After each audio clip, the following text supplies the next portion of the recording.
Hey, in the immortal words of Judy Brown, happiness is a choice. And happy that you're spending some time with Chip and Zay today. Zay is off today. He's got a wedding. And I will be joined by Chris Hummer shortly. But welcome in. It's an Off the Rails Thursday, as always, and that's par for the course, in terms of what we've got going on a Thursday. We call it Off the Rails Thursday because that's typically the day that I'm coming off of the putting out the Insider at Horns 24/7, and in this Off the Rails Thursday, we will have some very interesting football content as it relates to the Longhorns. Texas Baseball is getting ready to take the field here after A&M and Auburn finish up at the SEC Tournament. And what a night last night in professional sports. Good heavens. There were two games last night that I'm not sure I've ever seen what we saw last night. I'll start with the Dallas Stars because I flip on the game. The Dallas Stars are down 3-1 going into the third period. I watched parts of the first and second periods. I was flipping back and forth between the Pacers and the Knicks. We'll get to that in a second. But the Stars and the Edmonton Oilers. The Oilers may have the best player on the planet, Connor McDavid.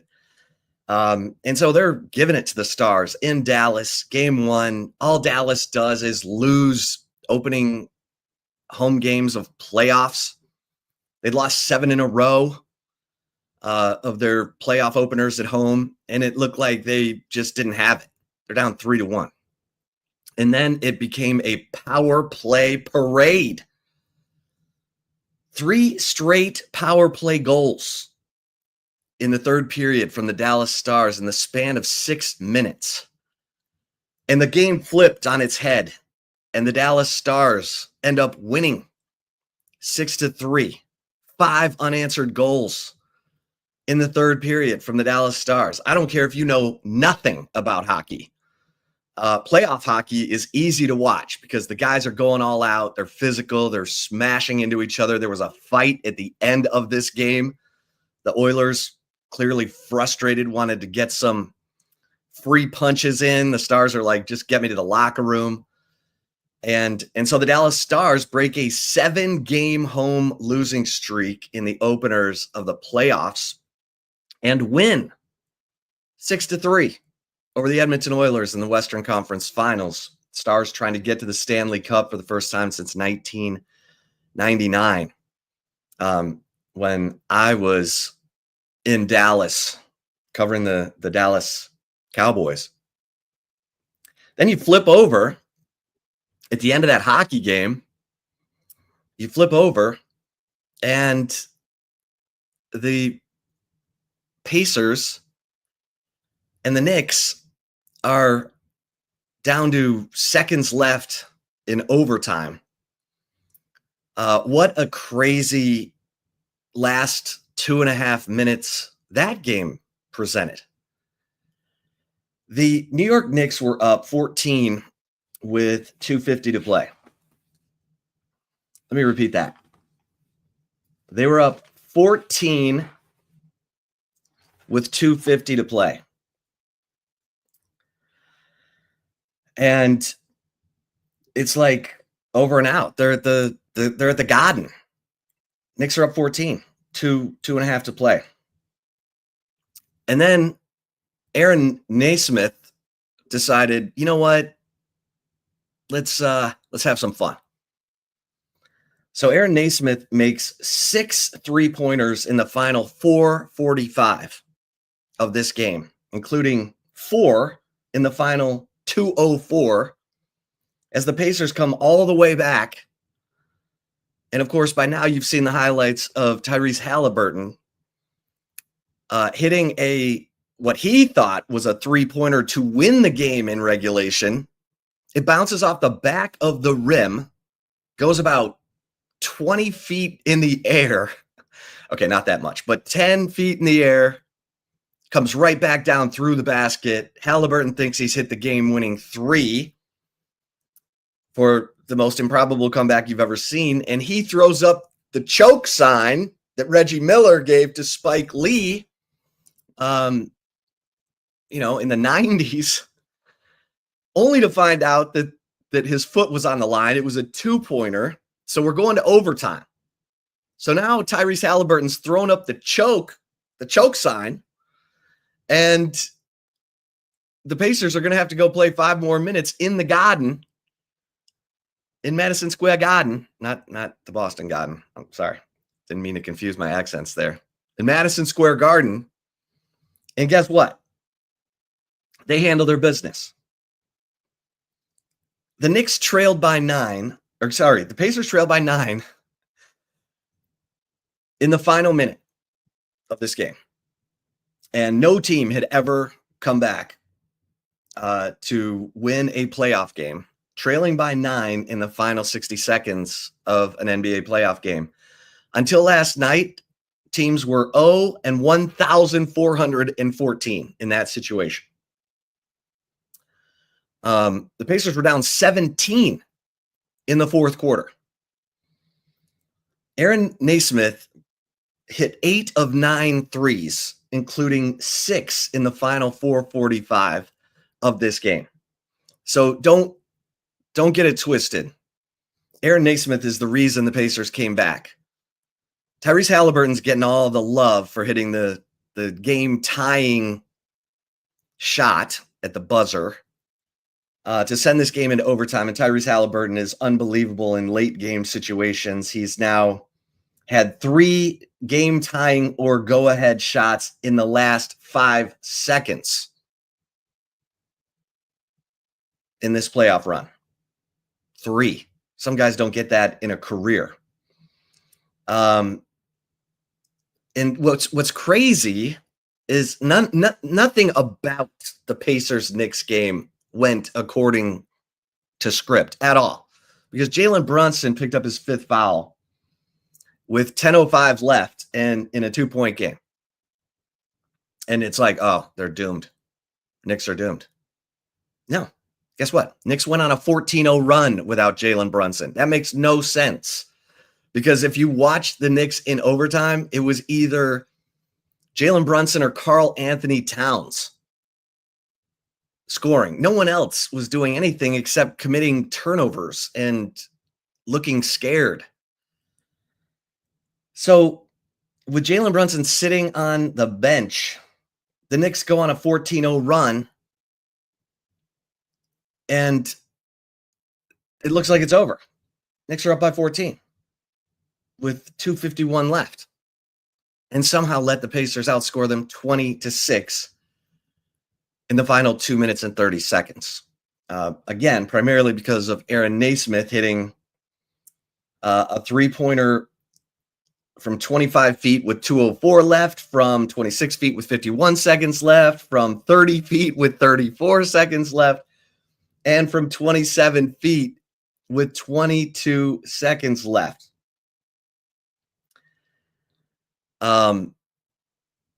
I picked the Pacers to win this series. I'm feeling a lot better about it than I was with 2 minutes and 51 seconds left in this game. This was crazy.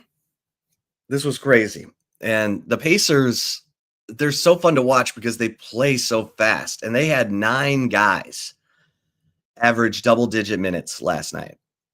The Knicks tried to get by playing 7 players. Like, at some point, Tom Thibodeau's got to dust off PJ Tucker. I don't care if Tucker's 40. You've been saving him all year. He should be fresh. He's got to be able to give you 10, 11, 12 minutes in a game. I mean, PJ Tucker's won. He's won a championship. And it's great. Oh, yeah, great. We got a veteran presence on our team. Hell, if he can still hoop, Get him out there because the Knicks are not going to last physically against this Pacers team because the Pacers come at you in waves. They play fast. They get up and down the floor. They wear you out, what they did. And that's what it's amazing. Charles Barkley asked Aaron Naismith after the game. He's like, because Naismith had to guard Jalen Brunson, which is next to impossible. Brunson's probably the best player on the floor. And even though he wasn't on the Olympic team, which was stupid. But Charles Barkley said to Naismith, how in the hell did you have the legs to make all those threes when you're guarding Jalen Brunson? He said, you look fresh as a daisy out there. And then Barkley said, fresh as a daisy 3 different times. And so, of course, Draymond Green, who's on the set with Shaq and Kenny, are like, fresh as a daisy. Ernie's like, wow, Aaron, you got Charles Barkley to say fresh as a daisy 3 times. Then they're putting up graphics of Charles on a bike with a basket full of daisies. Love those guys. Love the TNT crew. But man, the Pacers look like they're going to be hard to beat because of their tempo, their guts, their grit. And the Oklahoma City Thunder look like they're going to be really hard to beat because of how well they play defensively. We could be headed for an OKC Indiana Pacers NBA final here. I picked the T-Wolves, but I'm not feeling real good about that because of the fact that T-Wolves looked so bad in game 1. But hey, it was a road game. I'll relax and take a minute. And again, Stars Oilers. How about Scotty Scheffler, the Longhorn, who just won the second leg of the career Grand Slam last weekend, winning the PGA Championship, in the house for the Stars Oilers game. And again, I thought the Stars coach said it best. You know, the Oilers have Connor McDavid and Drazatil, who's been unbelievable with these playoffs. And the coach of the Stars said Miro Haskinen is our Connor McDavid and Mikko Rantanen is our Drazatil. And there is no doubt the Finland presence on the Stars is formidable. We'll get Chris Hummer on to talk about that because he's a big Stars fan. Who isn't after that? 5-0 third period in the Western Conference Finals. The Edmonton Oilers have arguably the best player in the world, Connor McDavid. What a comeback. And they were like really like fascinating goals too. Like Tyler Seguin, you know, picking a shot out of the air, redirecting it in for a score. My man Duchesne had his own teammate blocking his first attempt at a goal, but he got the rebound and stuffed it in. Granlund has been unbelievable for the Stars. Haskinen, you know, he scored the goal that got everything started. So that was such a big pickup because Miro Haskinen's been out for weeks for the Stars, and they're just a different team with him. Incredible defenseman. So Jim Irsay died, the owner of the Colts, and Jim Irsay is he was R.I.P. Jim Irsay, but he was a mess. I'm not going to gloss this guy because Jim Irsay was a hot mess, and he screwed up so many times as the owner of the Colts. He did win a Super Bowl, but my God, he had a Super Bowl ready team when he brought in Phillip Rivers. Phillip Rivers, who'd already said he was going to be, you know, and let me bring in my man BK because I see BK here. There he is. Brad Kellner. the leader of the enterprise known as Texas Sports Unfiltered, who is a massive Dallas sports guy and knows what I'm talking about when I'm talking about these Dallas Stars. BK, how you doing? Yeah, I heard you talking about the Stars. I figured I'd jump on for a few minutes and chop it up before Hummer came through. What's going on, man? Oh man, I mean, last night was such a crazy night of big time playoff sports that I just couldn't wait to get on here and talk about it because they were the most improbable comebacks you've ever seen.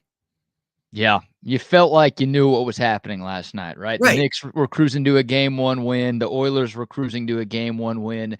I know a lot of people who went to bed after the third quarter of that basketball game and after the second period of that hockey game thinking, all right, that's it. Easy wins, nothing to see here. And he woke up this morning to a couple of major surprises. So that's the beauty of sports, right? It's the best reality TV there is. Every time you think you know what's going to happen, you get tossed a couple of curveballs. And yeah, what an hour or so it was. The fourth quarter and overtime of that basketball game and the third period of that hockey game. That was spectacular theater last night. Unbelievable. I mean, it just unbelievable. And when you look at the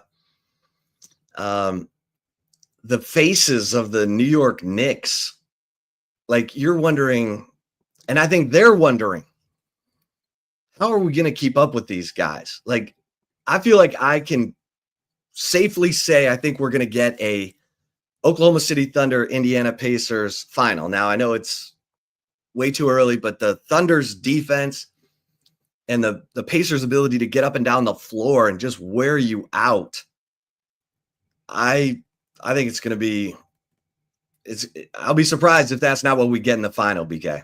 It almost feels like the Pacers have a little devil magic on their side right now because last night wasn't the first time they've had a comeback like that. I mean, they've had one of these in every series, right? The closeout game against the Bucks, they were down 7 with 40 seconds left in overtime. You think that series is going back to Milwaukee and the Bucks maybe have some life going back home. Pacers somehow, some way win that game. And then what was it? Game 2 against Cleveland. Pacers already up 1-0. The Cavs thinking they're about to even things up and get back into the series. Same situation. The Cavs had a big lead in the last couple of minutes. Somehow, some way, the Pacers steal that one. And then, last night, maybe the most improbable of all, the first time in the last 20 years, a road playoff team overcame a 14-point deficit with less than 3 minutes to go. I mean, I don't know who they made a deal with. I don't know who they sold their soul to. But I wouldn't be betting against this Indiana team. I picked the Knicks and the Thunder. I chose the two favorites going into the series. I'm not going to change that pick after game one, but it sure feels like the Pacers have a little lady luck, a lot of lady luck working for them right now. It's crazy to watch. Yeah. I mean, and Miles Turner, I'm cheering for my man, Miles Turner. Loved the dude when he was here for his, 6 months, 8 months.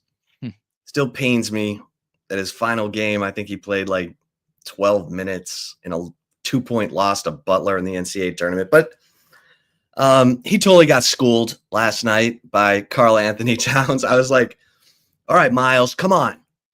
You gotta outplay Karl Anthony Towns. Okay, forget that. Towns was awesome last night. Miles, not so much. But Aaron Nesmith. Are you kidding me? Yeah. 6 threes in the final 4:45. Yeah, insane. And everyone's going to talk about Halliburton, and they should. And obviously that shot he hit to force overtime was stuff of legend. And of course the Reggie Miller celebration with Reggie on the call in the Garden. I mean, you can't script this stuff any better. But the reason the Pacers came back into that game is Aaron Nesmith just got nuclear last night. And yeah, again, it's just you never count out these Pacers. And back to Miles Turner, like this sport's all about matchups. In a sense, every sport is, but basketball really more than any other. And Towns is just a bad matchup for Miles Turner. I heard you and Zay talking about it yesterday. Like the Cat averaged 30 a game in the regular season against the Pacers. Miles Turner is a traditional 5. You don't have a lot of those in today's NBA. Karl Anthony Towns he's the size of a 5. He's 6'11", but he's a stretch 4 who's just fast and quick and obviously shoots a lot of threes.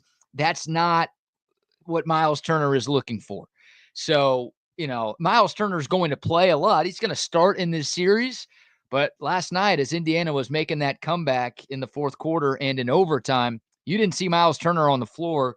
No. I think that may continue. Like, he's going to have to play. He's going to play 20-plus minutes a game. But against Cleveland, against a guy like Jared Allen, another lifetime Longhorn, a traditional center, he's going to play and he's going to succeed. Against a guy like Karl Anthony Towns, I don't know if he fits this series that well. So Indiana's going to have to do it maybe going small ball like they did at the end last night. Yeah. Yeah, we're getting some comments in here.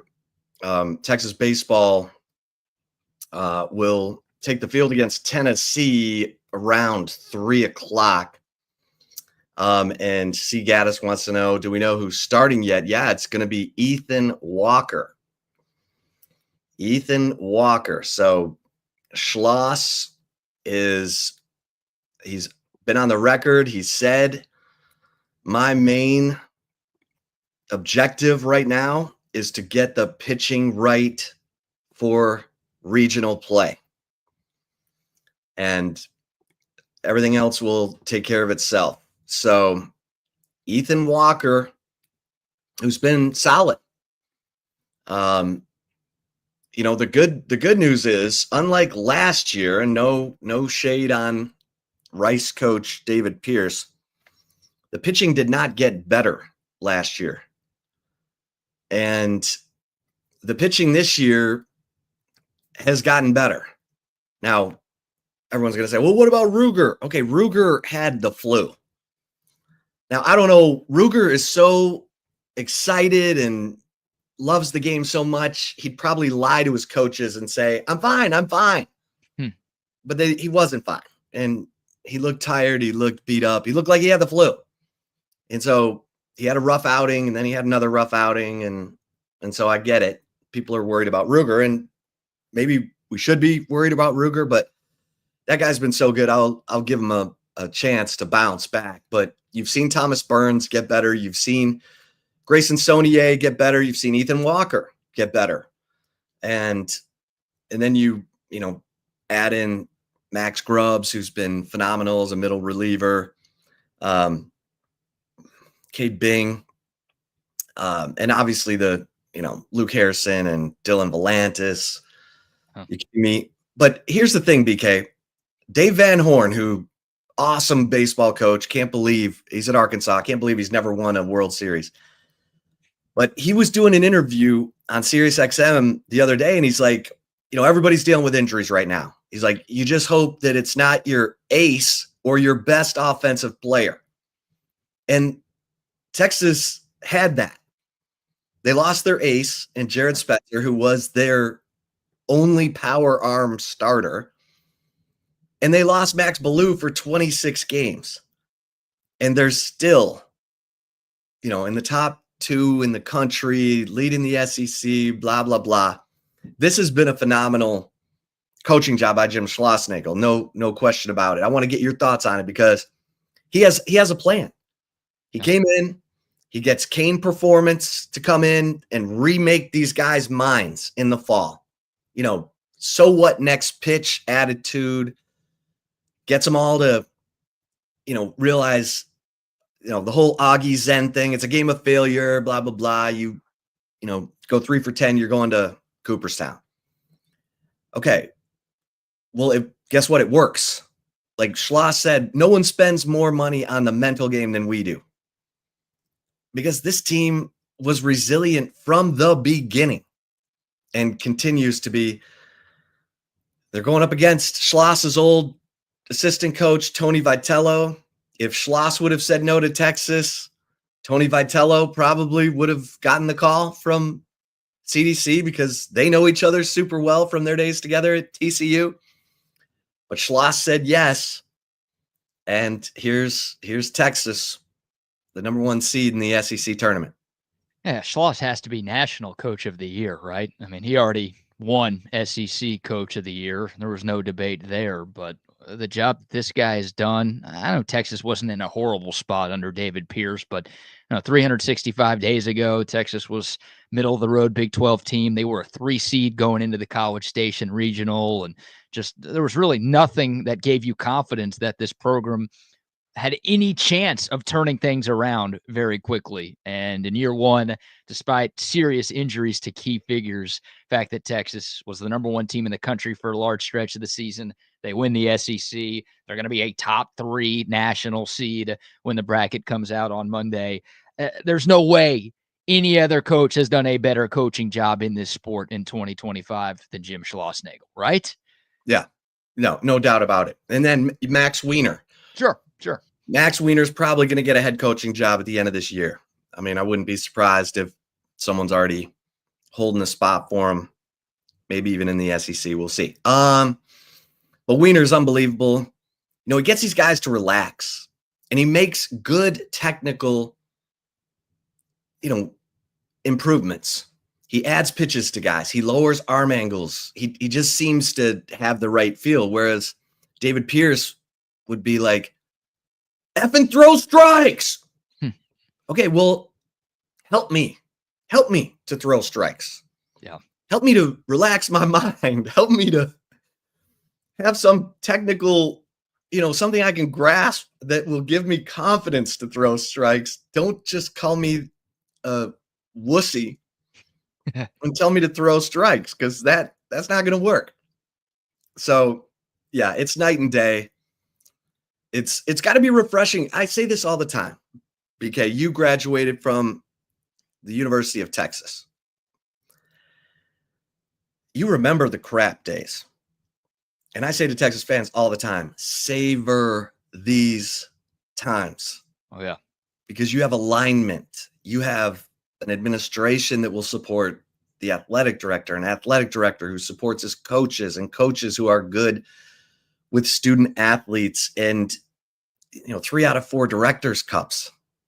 Texas was never winning directors cups previously. I didn't know what the directors cup was. Yeah. It was so far away from Texas and so off my radar that I didn't know that was a thing until we got good at stuff. Right. We were always looking which coach is going to get fired next. Yeah. Which sport is going to have the coach that gets fired next? Now, everybody's competing for championships.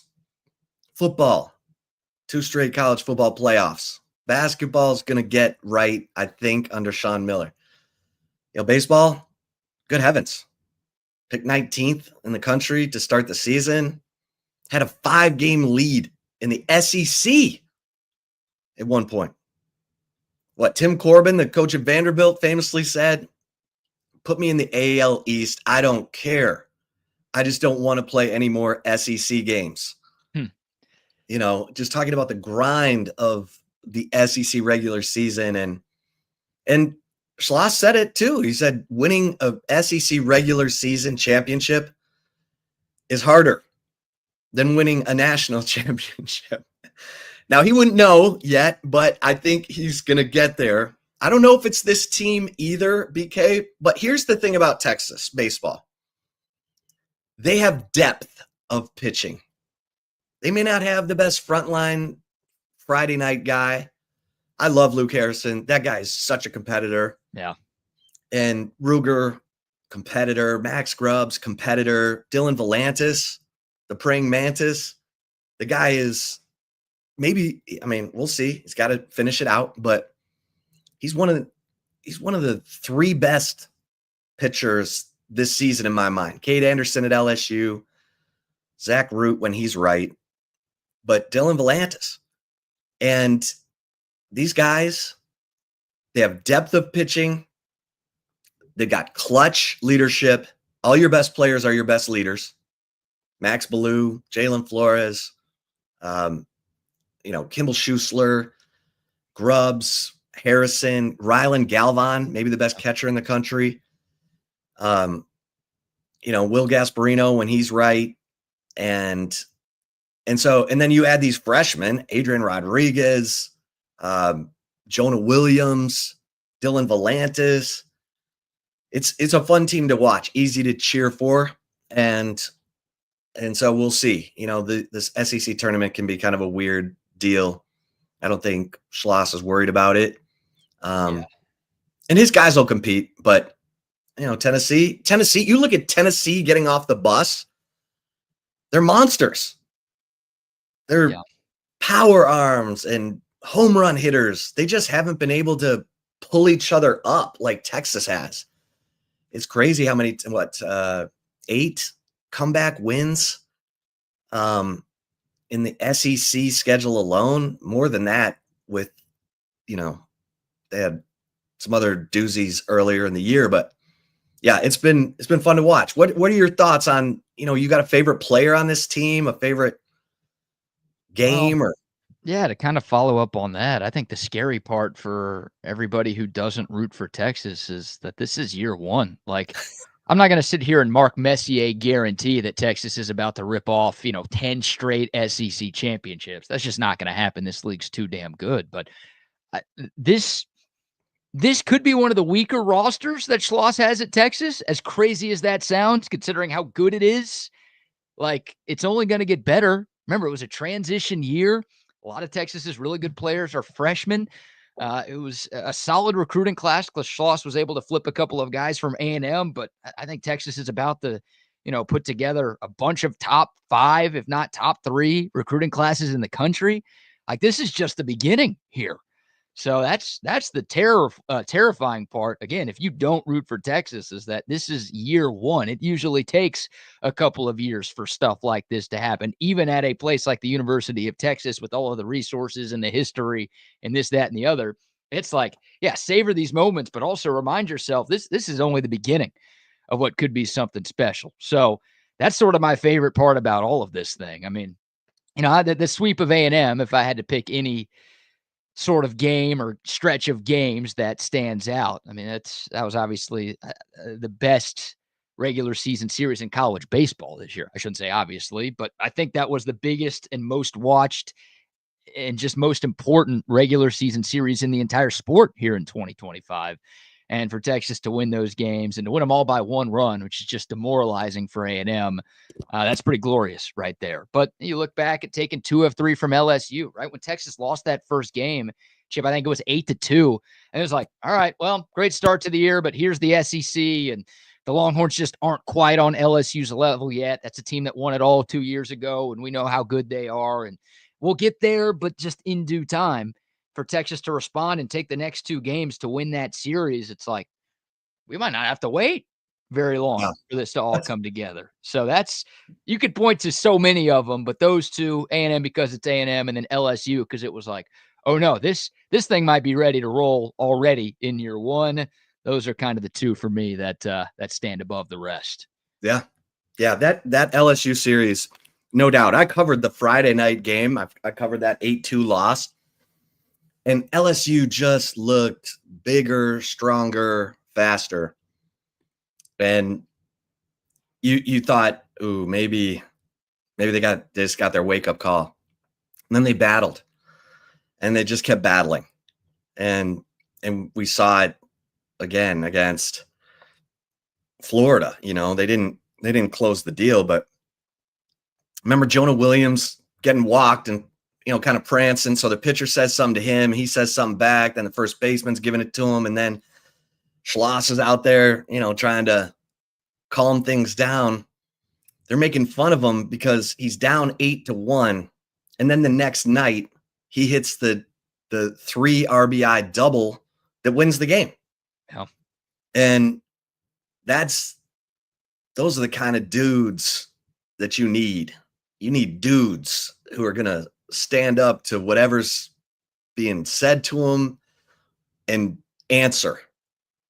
And that's one thing I love about Jonah Williams. I know the Max Ballou comeback is what Texas needs. But Jonah Williams, it felt like, was just kind of getting started, and then he's had some hamstring issues. You know what he needs? You know what he needs? BK, he needs some time with Torrey Becton. I heard you say that the other day with Zay. Yeah, it's I I get Zay. I know Zay's a little concerned. It's like, well, this is baseball, and you keep getting hurt in baseball. What's it going to be like in a much more physical sport on the gridiron? Yeah, maybe just some time this summer with Torrey Becton. Look, I hope it's another month and a half before Jonah Williams gets to start hanging out with Torrey Becton, because that will mean Texas is making a deep run in this tournament. But yeah, I guess shout out to G-Ball, where my dad went, where one of my sisters went. Big fan of the tours, but I guess their strength and conditioning program is not on the level of the University of Texas's. So got to get Jonah right, because, I mean, this dude, we've seen it in baseball now, but anybody who's watched any semblance of highlights from him on a football field knows what Texas is getting in that sport as well. You got to make sure that dude stays on the field, because he is a unique talent, unlike something Texas has had in a long time. And BK, when you're around him, you feel his confidence. Like, there's only a handful of players that I've covered at Texas who have that kind of aura. Vince Young, no doubt about it. That aura where I know I'm going to win. I know I'm going to win. What are you asking me for? Like, just wait and watch. And, you know, Ricky Williams had it, Vince Young for sure, Kevin Durant for sure. And I know I'm naming off the best of the best, but I can't wait to watch what Jonah Williams has to offer. The next time he steps on a baseball field, the next time, or the first time he steps onto a football field in a game, that's the kind of presence this guy has. He has big time presence. So yeah, he's got it. Yeah, sorry to hit you with the, hey, did you know Colt McCoy and Jordan Shipley were roommates here? But a reminder that Jonah Williams should be a senior in high school right now. Like, he should have been at prom a couple of weeks ago. So you talk about this being year one for Schloss and how the future is bright for him and just the entire Texas baseball program. This is Jonah Williams, who should be playing his senior year of high school baseball right now, who has looked every bit the part of a 5-star baseball player in his first season in the SEC. So you got to imagine things are only going to go up from here too for him on the diamond.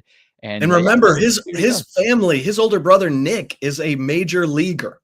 Oh yeah, like, he comes from a baseball family. Like, I'm not sure what sport he would pick, and he said, "Don't ask me." In the spring at Texas, I'm baseball. In the fall, I'm football. Don't ask me about either or when I'm in season with one.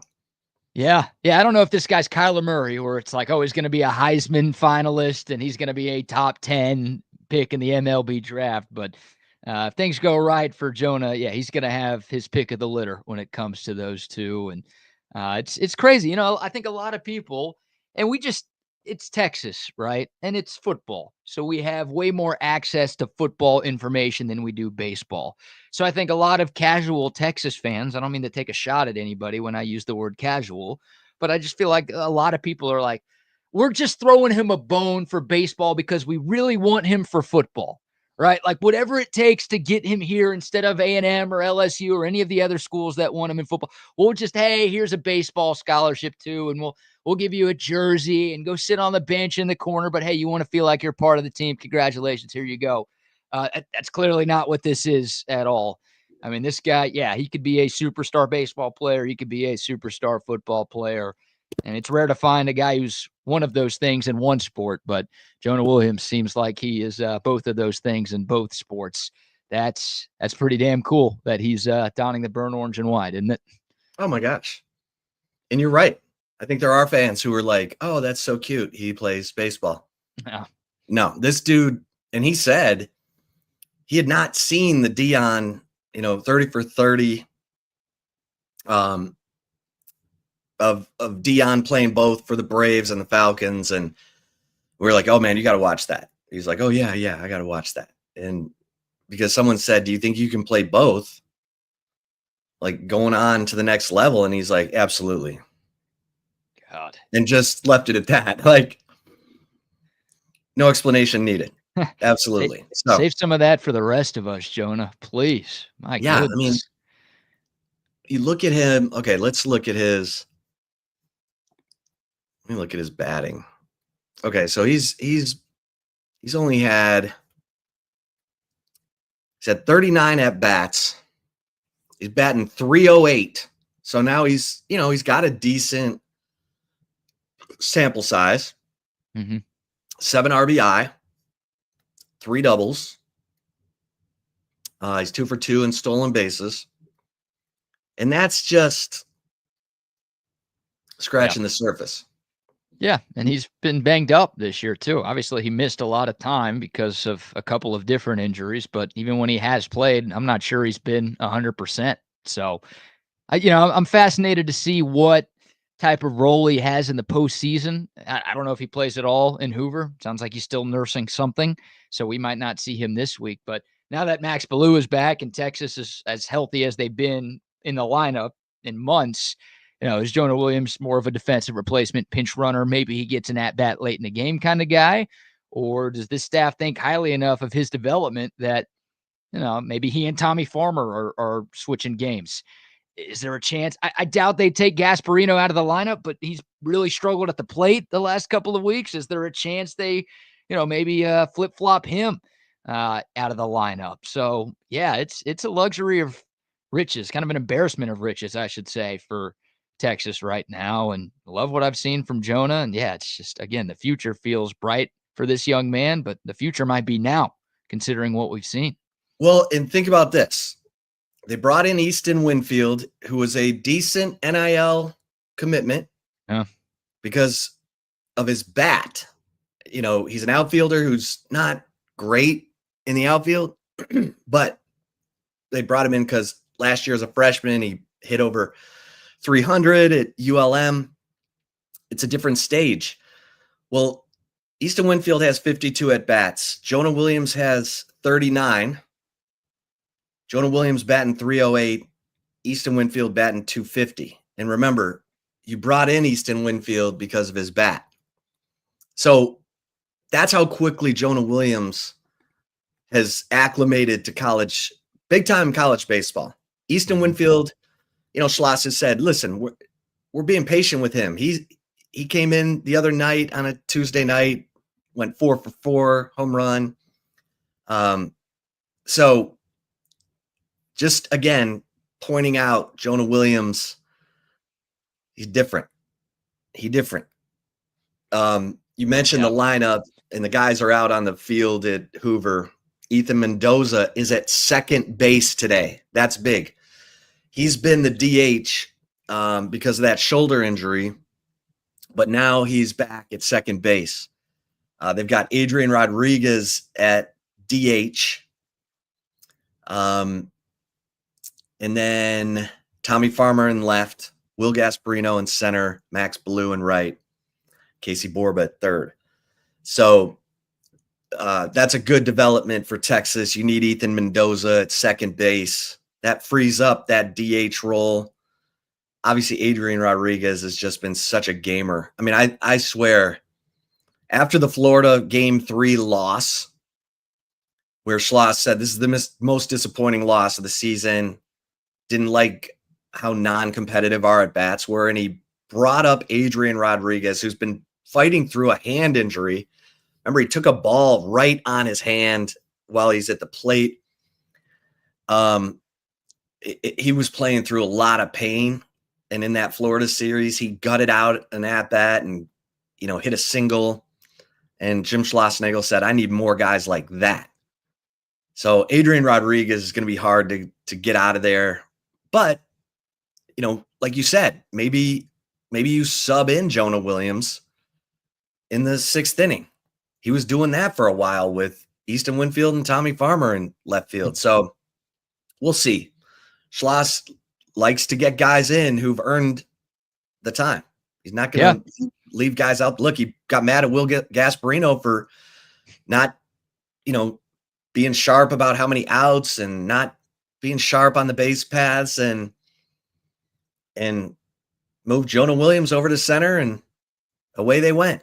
Yeah, so that's what I want. I want a meritocracy. Sark does that in football, and I think it's a lot easier to do that in year one when it's like, oh, I don't care what you did last year. I wasn't here last year. I care about what you're doing for this team right now. And if you're not helping us win, then there's a spot on the bench next to me that you could sit on. So, yeah, I mean, if you would have told me, like, obviously the Spencer and Ballou injuries, that's what everybody points to. But I thought Easton Winfield was going to be a huge part of this team. And I thought that if Texas was going to compete in the SEC this year, Easton Winfield was going to be a big reason why. If you would have told me that guy would be a total non-factor, I would have said, oh, Texas is in some trouble. The offense is going to have some problems, and this just won't be the year that we want it to be. That just goes to show you that, no, they've found a way. They've developed talent in a short amount of time, and they've got some depth. Again, year one, transition year, a lot of guys leaving after last year, a lot of new faces, obviously a new coaching staff. You usually don't see it all come together this quickly, but it has come together this quickly for Texas, and it's very enjoyable to watch, Chip. But man, let me just say this. I hate to be excuse guy. I realize we're 12 minutes before first pitch, so this is going to come off like an excuse, but I don't care what Schlaw said yesterday about wanting to win the SEC tournament. He doesn't give a shit about this. Pardon my French. Like, no disrespect to Ethan Walker. Double checking. That is his name, right? Ethan Walker. So Tennessee, you see why Tennessee's doing this. They're trying to get a top 16 seed, right? They want to host. So they got a big win yesterday against Alabama. Maybe they've done enough to already host, but a win over the number one seed, I think Tennessee locks themselves into a regional host site if they beat Texas today. Meanwhile, with the loss, what is Texas? Number 3 overall at worst? I think probably 1 or 2. Tennessee's throwing the conference pitcher of the year, the guy who leads the country in strikeouts, and Texas is throwing a guy with 0 starts this year. 6.2 innings pitched. 6.2 innings pitched, 7 appearances, all in relief. The ERA is fine. It's sub 3, but like, it's not Riojas. It's not Harrison. Now, those guys would probably pitch on Saturday and Sunday if Texas were to keep winning. But like, that is the sign of, I don't care what you say, coach. No coach is ever going to say, oh, we're punting on this. You just don't. But this is about as close to an on-paper punt job as you could possibly get. Now, Texas will start its regular hitters, I think. So they're going to try to win, of course. But that is the ultimate, like, yeah, we won the real championship here, and we're focused on making sure we're ready to go for the winner go home stuff. So we'll sacrifice this one today. Congrats, Tennessee. We volunteer to give you guys a win. Well, and Jim Schlossnagle would say, I don't know. I've seen some stuff in his bullpens about Ethan Walker. Yeah. He might be a guy for us, because they really are still trying to figure out that, he loves Ruger. So Ruger, he says Ruger will be fine. Okay. So your 2 starters are Harrison and Ruger, but they're still looking for that third guy. I don't think he wants to put Grubbs in that role, because Grubbs is too valuable as a middle relief guy. I might be able to get 26 pitches out of Max Grubbs in game 1 of a series and bring him back for 24 the very next day and 20 in game 3. And because Max is so, Grubbs is so efficient. So he wants to have that as his setup guy for Volantis. And Thomas Burns is coming on. Burns, last 4 appearances, guy's not giving up anything. And he throws 97 with a, 84 mile an hour slider. So Burns is a guy, I think, sophomore, Arizona State transfer. That's a guy that could emerge as a starter when Harrison moves on. Burns could be that power, or Jared Spencer, I should say. Yeah. Burns could be that power arm who is your game 1, your number 1 starter next year. Yeah. Man, how good was he? What was it, game 2 or game 3 against OU? I guess game 3, because it was Game one that 3. they won. 3 He perfect just shut him innings. down. Yeah, 3 perfect innings, 9 up, 9 down. I think 6 strikeouts. Like, yeah, you want a taste of what Thomas Burns can do? Go watch the last 3 innings of Texas's regular season. And that guy was sensational. So, yeah, look, I mean, Ethan Walker, you're right. Schloss is doing this for a reason. He's trying to figure out, hey, which in a bullpen game that we're inevitably going to need, in a game 3 of a regional and potentially a game 3 of a super regional, who am I turning to first? Who can I trust? Who can I not trust? There's obviously a method to the madness here, but this is way more about, and I agree with this, by the way. I would love to win an SEC tournament. And yeah, you're damn right. If Texas wins, I'm going to brag about it. But if Texas loses today, I don't care. The number one goal for Schloss, for Wiener, for Tulo, for Kane, and for everybody in that locker room is just, okay, make sure we know what this thing looks like going into the win or go home stuff. You lose today, I guess you go home, but there's still more baseball to be played. You drop 2 next weekend, that's it. None of what you did in the regular season matters all that much. So I like the strategy here. I don't expect Texas to win. Again, would love to be wrong. It's baseball. You can't predict ball. I'm a huge believer in that. But this is about as lopsided of an on-paper pitching matchup as I can recall seeing all year long for Texas. Yeah, Liam Doyle is starting for Tennessee. As BK pointed out, he leads the nation in strikeouts. He's going to be a top 15, maybe a top 10 pick in the MLB draft in, 2 months? I think it's June, July, whenever the draft is. Like, this guy he's a freak. And I hate that, like, because the biggest problem with the Texas batch chip, they figured it out a little bit against OU. I think it was 7 runs, 6 runs, and 9 runs in those 3 games. So that's clearly better than Florida and Arkansas. Right. But they're still striking out way too much. And it's like, I would love, even if they were to lose today, I'd love for them to go up against a pitcher that doesn't strike out a lot of people. There's a chance Texas strikes out 15 times today, maybe even more than that.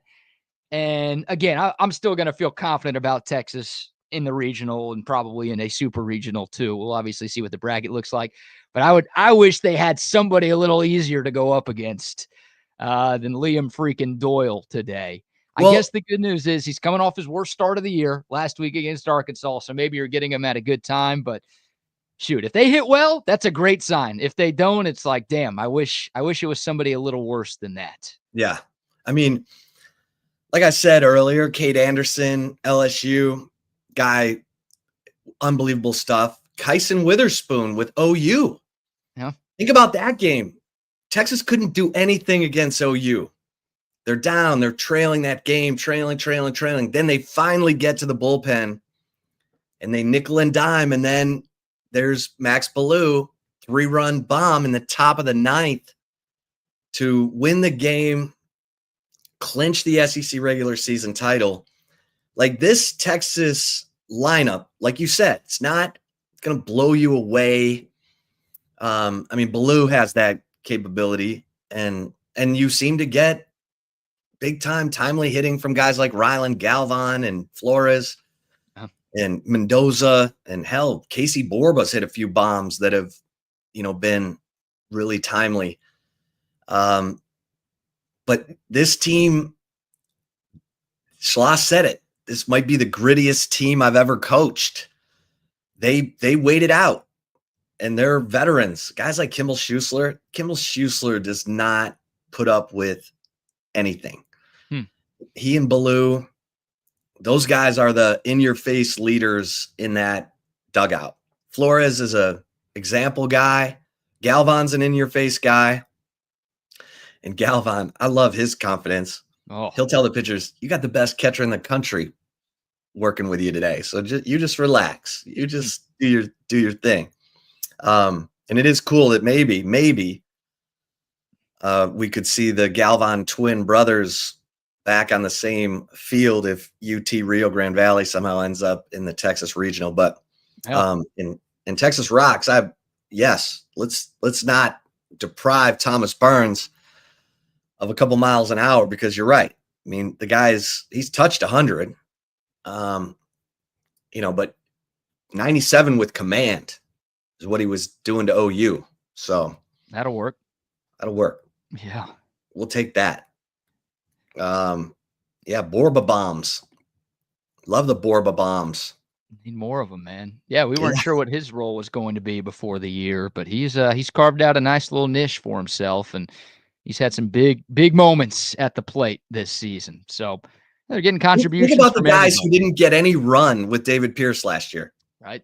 Tommy Farmer, Casey Borba. I mean, and Schloss, he knows what he's looking for. And and he doesn't hold grudges. David Pierce, it felt like he held grudges, and good God, you cannot operate that way.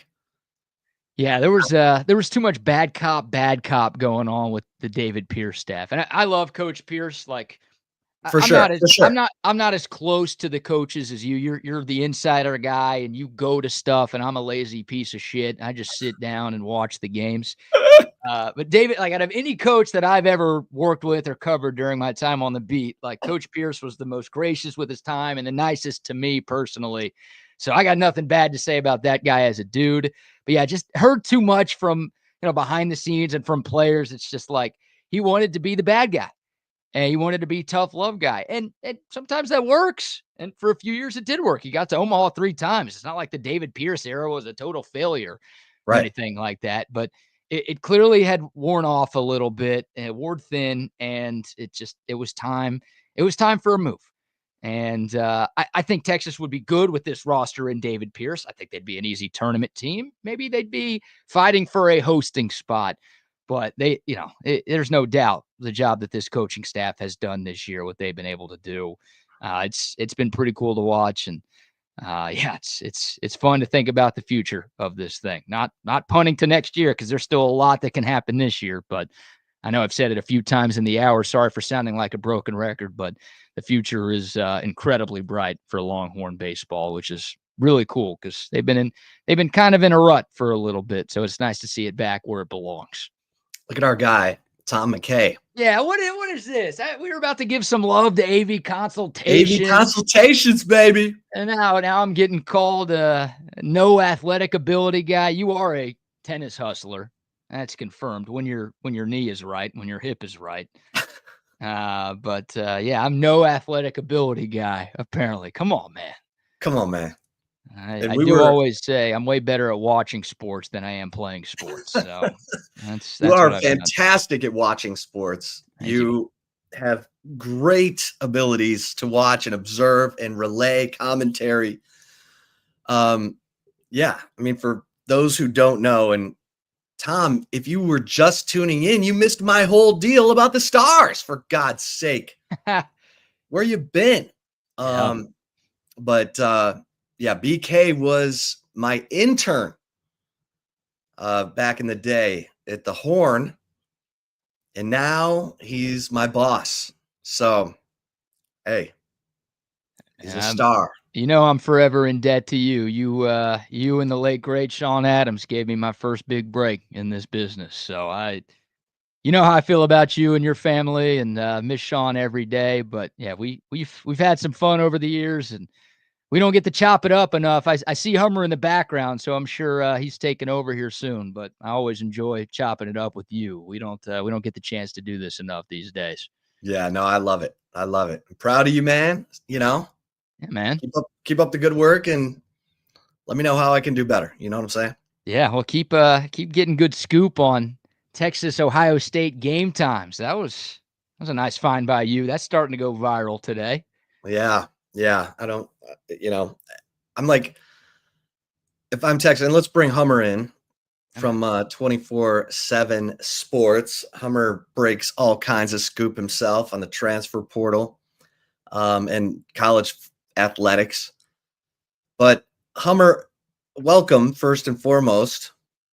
Secondly, if I'm Texas, there's no way in hell I'm agreeing to move this Ohio State game to August 31st at night and help give Ohio State a home field advantage and shorten my week, the most important week of development of the football season, from game 1 to game 2. I'm going to sit around in Columbus, Ohio and not get back until 4 a.m. on Monday morning. I don't care if it's Labor Day. I still only got 6 days before my next game. But Chip, think of the views. Think of all the views on Fox. Like, people be watching. It's not like people won't tune in at 11 a.m. to watch Texas Ohio State anyway. So, that's kind of an absurd request from Ohio State, but you got to try, right? Like, You got to try. But if you're Texas, you tell those Buckeyes to wake up at 5 a.m. if they want to tailgate and get rowdy. Like Texas is very used to that. Like at the Cotton Bowl. Like, Oh, yeah. Just get going. Sark's like, we practice in the morning. We love 11 a.m. kickoffs. That's like going out to practice for us. Absolutely. Why would you give one of the loudest fan bases in the country more fuel later in the day? It just doesn't make sense. Like, set those alarm early in Columbus. That's the only way. That's the only way you could do that if you're Texas. I love it, man. You've got lawmakers in Ohio trying to file petitions to get these rules changed. You got Buckeye fans headed over to change.org to try to get people to sign these petitions to get stuff changed. It's great, man. That's the passionate fan base right there. And they just won a national championship and they're still complaining about everything. So that's good. Never change, Buckeyes. Never change. Never change. That is the worst fan base in all of college athletics. Of course, my dad did have a toilet seat that said flush twice. It's a long way to Columbus.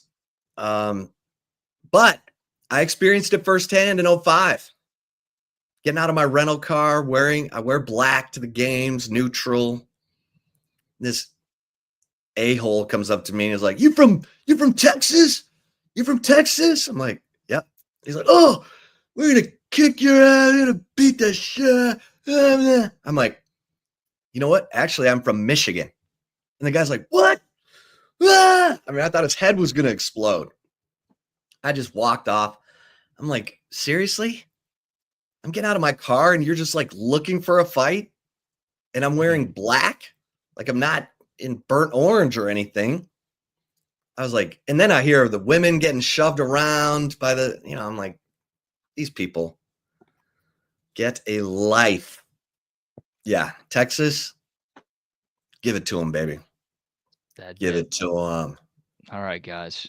I'll be in the background if y'all need me. Good to see you, Hummer.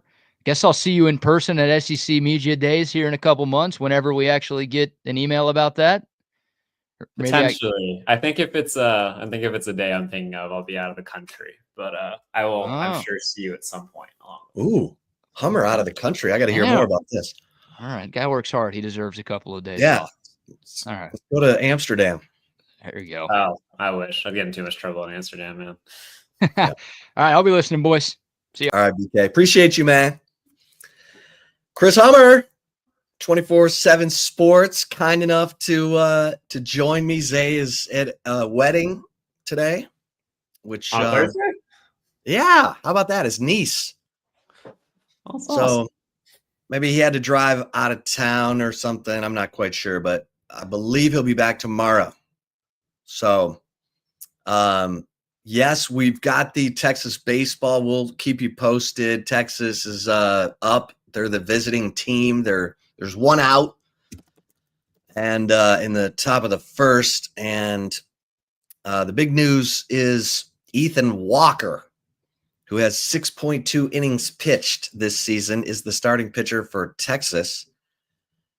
And Liam Doyle, the nation's leader in strikeouts, is the starter for Tennessee. So on paper, this matchup looks quite interesting. But yeah, so Ethan Walker, there he is. He's in the bullpen.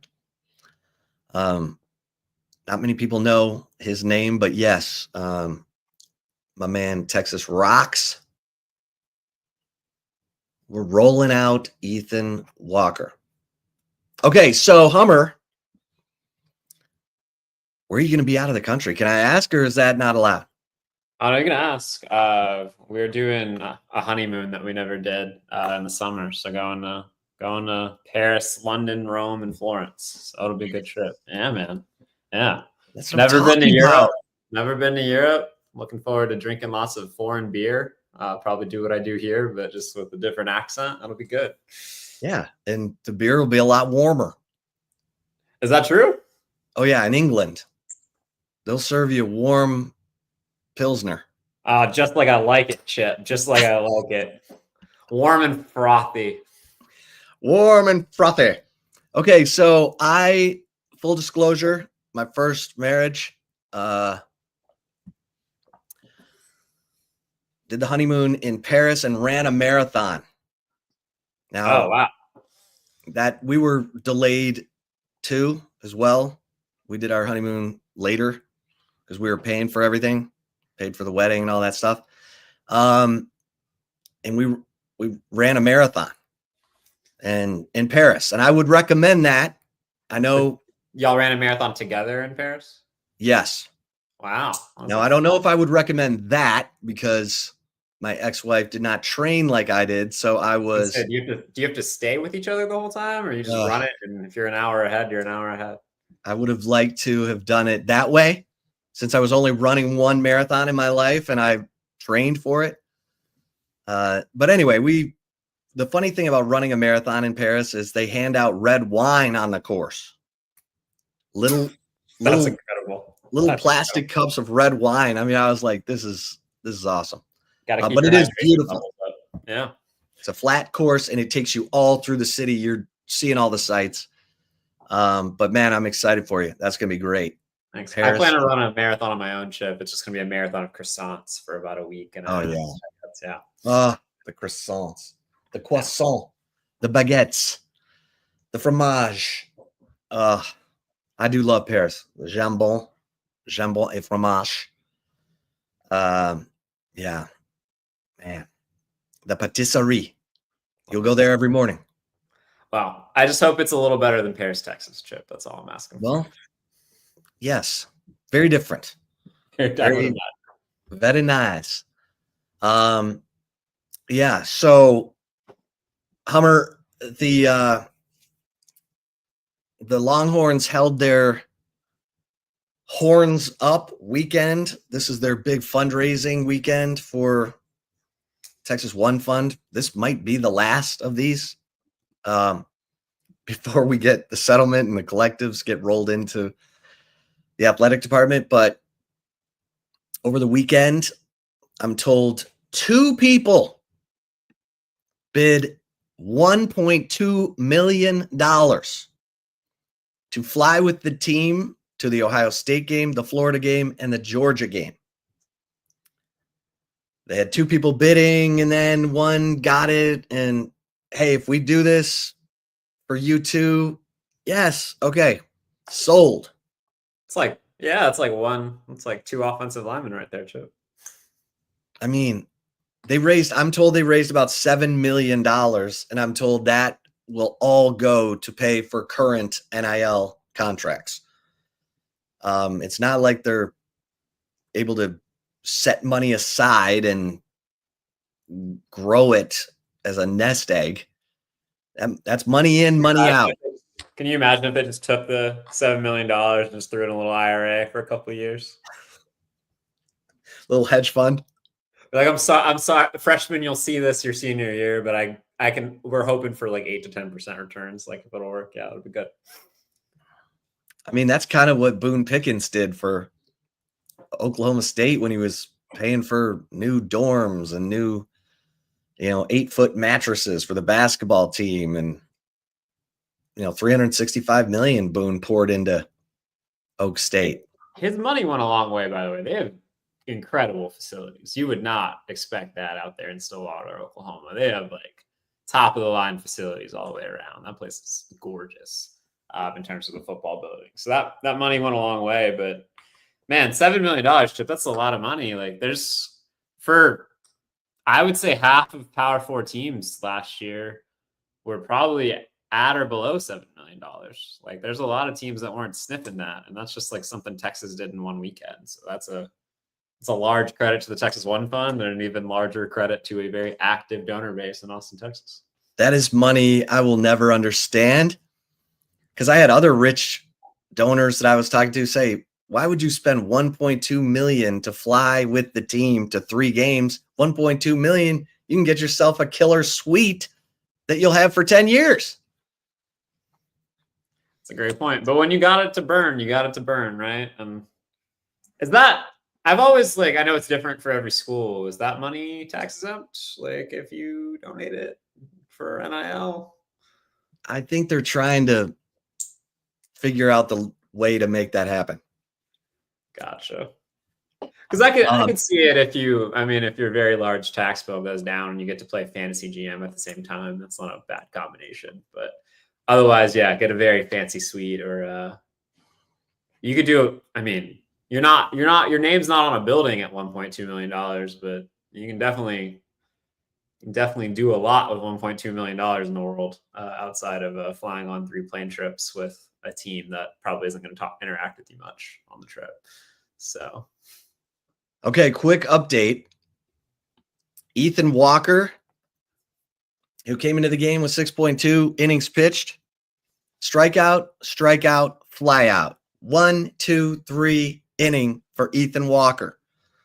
Texas, meanwhile, has drawn a walk for Ethan Mendoza against Liam Doyle, and now here comes Max Ballou, the hero of the OU series, returning from a 26-game hiatus after breaking his thumb while making a diving catch at Missouri on March 28th.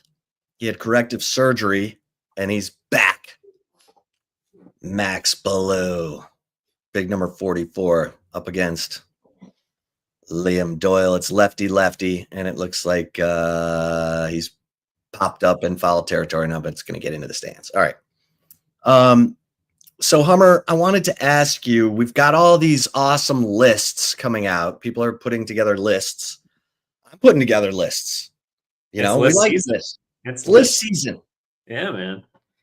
And you go from spring football to list season to media days to spring ball. Like, this is list season and preseason magazine season. Yes. I need my Phil Steele and my Athlon to be on newsstands soon. That's right. And they're coming soon, right? I think they keep pushing it up. They keep trying to get it to you earlier and earlier, to the point where the information's no good, Yeah, I don't envy that. That stuff changes in an instant. I do not envy that at all. Yeah. But Arch Manning, Greg McElroy says, I can't rank him. He doesn't have enough meaningful game action. How can I rank a guy in the top 10 who's never played a top tier team? What are your thoughts on that? Top 10 nationally? Yeah. Oh, I agree with him. I'm sorry, Texas fans, but Arch Manning's played. I think Arch Manning's going to be awesome. I think Arch Manning is a top 5 Heisman bet, and he would be on the short list of people I'd put my money on. But he started 3 games in his career, and 2, and the best team he played was Mississippi State, which was by far the worst team in the SEC last year. If it's a projection of what they're going to be at the end of the year, I get it. You could put Arch in the top 10. I don't have a problem with that. But if you're just ranking them based on career accomplishments, Arch doesn't belong in the same conversation as Garrett Nussmeier or Cade Klubnik or even Morris Snellers at South Carolina. He just hasn't done as much or had to do as much. It's funny you say that, because Joel Klatt of Fox and the Joel Klatt Show just came out with his top 10 quarterbacks in college football for 2025 this week. His number 10, Carson Beck. Number 9, Luke Altmaier of Illinois. Number 8, Lenora Sellers, South Carolina. Number 7, DJ Lagway of Florida. Number 6, Garrett Nussmeier of LSU. Number 5, Drew Aller. He had some interesting points about Drew Aller, saying, because I'm not a Drew Aller believer. I know he's talented, but he's not a killer, against the elite teams. Drew Aller seems kind of and I mean this, I don't really mean this as a compliment. It's almost robotic. It seems like he lacks touch sometimes. Yeah. Passer that would be there, the ability. Anyway. But yeah, I get that. He's got a lot to prove this year, but also he didn't have a single receiver catch a pass in the bowl game. Exactly. So that is, I think he would. I would love to see Drew Aller with Zay. He's got 2 great running backs, but no receivers, and he did have a great tight end. He did. But like you put Matthew Golden on that team with them, and we might be talking about Drew Aller in a different way. So How bad is the recruiting if Penn State is deep in the college football playoff and doesn't have a receiver who catches a pass against Notre Dame?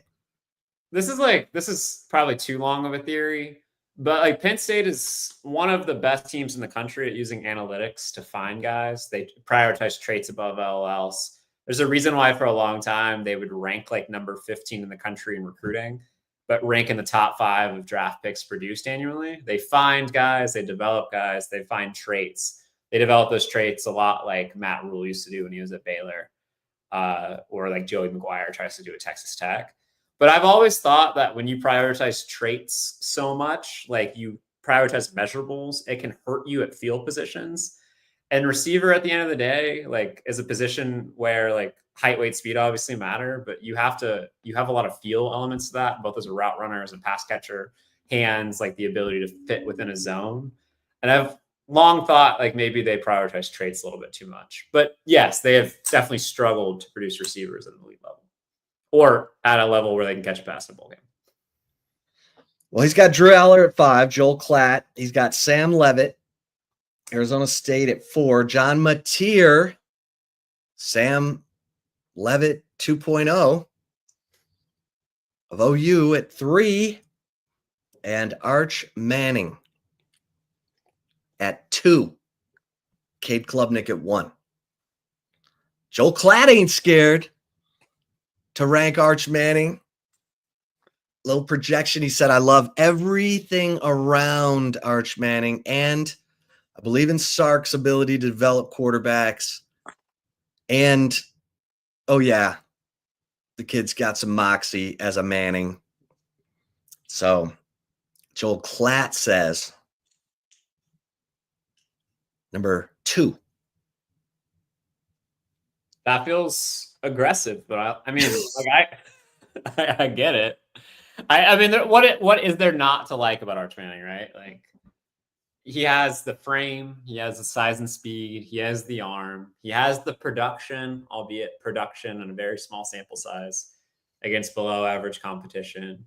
He's got one of the best. Well, the offense around him probably has more question marks than it has been in years past, but like it's hard to consider anything on Texas offense deficient compared to most teams in the country. So I have a hard time believing that I'm still on this call. Yeah, I think that's. Well, let's get a quick update. Texas baseball. Texas is on the board.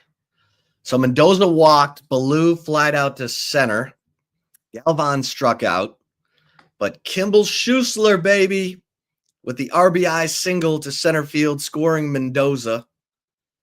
Schuessler advanced to second on an error, failed pickoff attempt, but then Adrian Rodriguez fouled out to third base. So we are 1 inning into the books, and Texas leads it 1-0.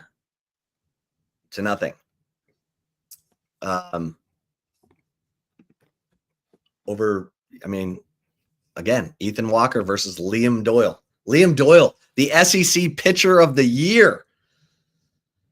It's early, but Texas up 1-0. Okay, so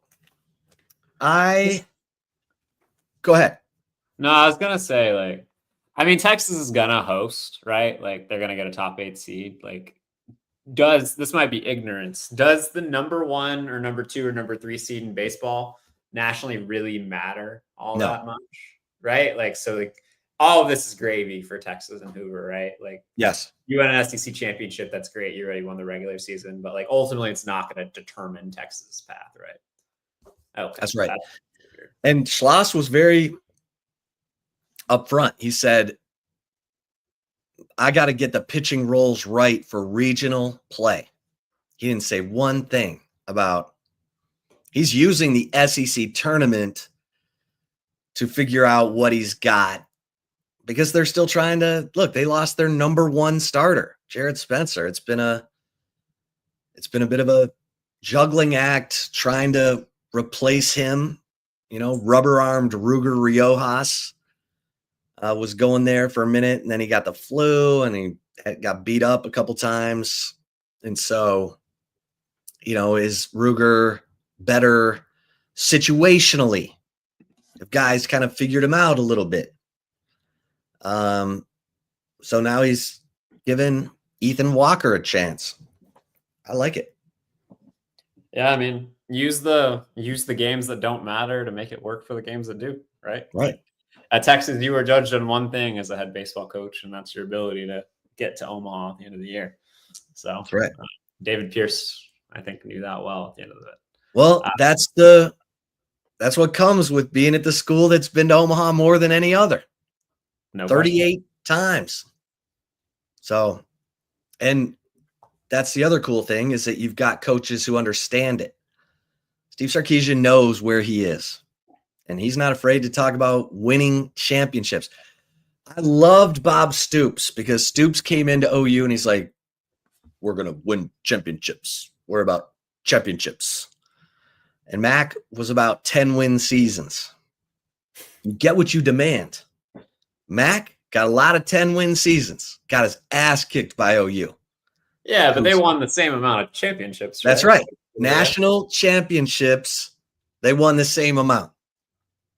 Big 12 championships, different conversation. Different conversation in the conference championships. Stoops, I'll never forget, I asked him a question, and because they were faltering in the bowl games for a while, and he said, those Big 12 championship trophies are still in my office. And I was like, damn, that's drop the mic right there. Do fans still get mad at coaches for bowl games in this era? I don't think so. Right? Like you can't. Like half your roster isn't there. Like they don't matter. Like it is essentially just like an extension of spring at this point. We need to get rid of a regular season game, Hummer. We need to get rid of one of these tomato can non-con games. And I know the schools need the money. But if we're going to go to a 16-team playoff, which we will eventually, one of these inconsequential games got to go. The money will be there in the playoff. I get it. Iowa State's like, don't be taking that $4 million gate from me. Yeah. It's tough. That's the thing. Like money matters. And money matters in a way in college athletics to teams. What is that? 20 through 64. Oh, I mean, I'm not even counting like 68 through 134, 137 now, 137. But like Texas can cut that 11th game if necessary. Like if you're Texas, you almost feel like you're doing, and I think this is Chris Del Conte's kind of philosophy with scheduling. You're almost doing the other teams in Texas a solid by scheduling them once a year. Like Sam Houston, for example, like Texas on the schedule this year, right? Like, yes. Yeah. They were, I think like you were talking about the NIL budget of the Texas One Fund. Like Sam Houston made more money in NIL selling field passes to the Texas game than they did for anything else last year. Like that is where the majority of Sam Houston's NIL budget came from. Like those games matter so much to some of the smaller schools, but if you're Texas, like you don't really need it, right? Like you're playing it anyway. Sometimes I think that they should move one of those games or move the bowl game into the spring and just play an exhibition where you can get that gate another way. It won't have the same effect, but like you could have a cheaper game where fans could come and you could still sell your suites and do everything else, but it might be a solution to address some of those issues. Hummer, you are nominated for the College Football Playoff Committee or whatever, not the College Football Playoff Committee, but the Donald Trump College Committee. Because we need outside the box thinking. But unfortunately, that is now over. After those days are gone. Those days are gone. The committee is on hold for now, is the terminology. I think it lasted slightly longer than the Big Ten SEC alliance, but like not much longer. There's actually, if people are interested, my colleagues at CBS wrote a pretty good story today about how the SEC and the Big Ten helped kill the committee, or at least put it on pause. That if people want to go check out. Oh yeah, guys, Brandon Marcello and John Talty. Oh yeah. Well, I guess I'll see it SEC Media Days. I'm not sure. I'm only going to SEC Media Days because I want to hang out with Sean Miller. I haven't gotten a chance to really get to know him yet. Because Talty and Marcello do such a good job of covering all the, the big ticket items, like, are we going to a 9-game conference schedule in 26? What's your opinion of that, Hummer? I think the SEC should absolutely go to a 9-game. Yeah, we got to get all the power for doing the same thing. Yeah, make it consistent. And I don't like. I've never understood the argument against it, other than just like the fact that Mississippi State doesn't want to go 4-8; they want to go 5-7 every year, right?